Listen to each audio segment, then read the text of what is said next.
T20 world cup क्रिकेटमध्ये batsman चौकार आणि षटकार मारतात, पण खऱ्या अर्थानं मॅच कोण जिंकून देतं? भारत वर्सेस इंग्लंड सेमीफायनलमध्ये भारतानं 253 धावा केल्या, पण तरीही इंग्लंडने शेवटपर्यंत घाम फोडला होता। अशा वेळी जेव्हा अख्खं स्टेडियम आणि करोडो भारतीय टेन्शनमध्ये असतात, तेव्हा एकच नाव ओठावर येतं, जसप्रीत बुमराह। आश्चर्याची गोष्ट म्हणजे या वर्ल्ड कपमध्ये त्याला अजून एकही मॅन ऑफ द मॅच मिळालेला नाही। तरीही सोशल मीडियापासून ते गल्लीतल्या चर्चेपर्यंत फक्त बुमराहचंच नाव का आहे? आणि 8 मार्चला अहमदाबादच्या मैदानात बुमराह किवींना पाणी पाजणार का? नमस्कार, मी प्रथमेश। या वर्ल्ड कपमध्ये बुमराहची आकडेवारी बघा।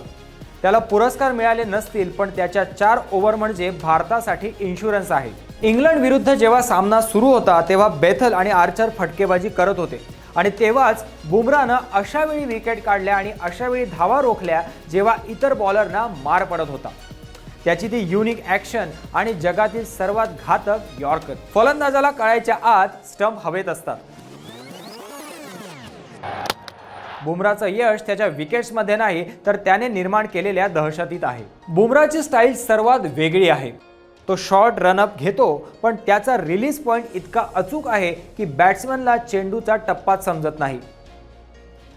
भारत वर्सेस इंग्लंडच्या सामन्यामध्ये त्यानं ज्या पद्धतीनं लॉंग ओव्हर्समध्ये बॉलिंग केली, त्यानेच भारताला त्या 7 धावांच्या विजयापर्यंत पोहोचवलं। लोकांना पडलेला प्रश्न हाच आहे की बुमराहला वैयक्तिक पुरस्कार मिळत नसले तरीही तो टीम इंडियाचा रिअल हिरो का ठरतोय? याचं उत्तर आहे त्याची इकॉनॉमी। रन्स द्यायचे नाहीत, पण बॅट्समनवर दडपण आणायचं हे काम बुमराह चोख करतोय। आता समोर आहे 8 मार्चची महाअंतिम फेरी।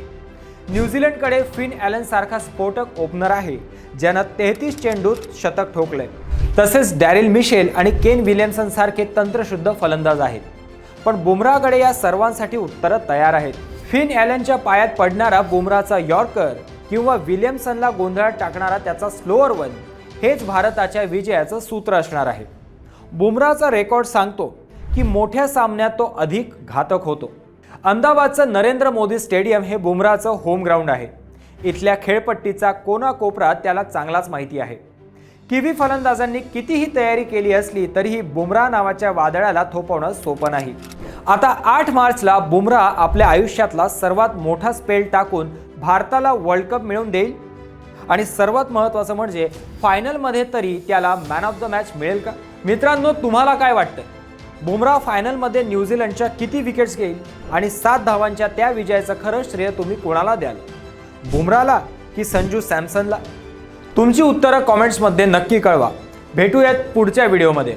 धन्यवाद।